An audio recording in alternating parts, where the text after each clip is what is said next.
सावन भदौआ गे बेटी तोरो जन्म गे भेलौ बड़ा दुख कैनी सारी गे रात बड़ा दुख कैनी सारी गे रात सासू मोरा सुनलन गे बेटी पोती जन्म गे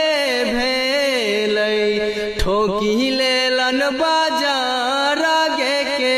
बार ठोकी लेलन बाजार गे के बार ननद मोरा सुनलन गे बेटी भतीजी जन्म गे भेलै घरे घर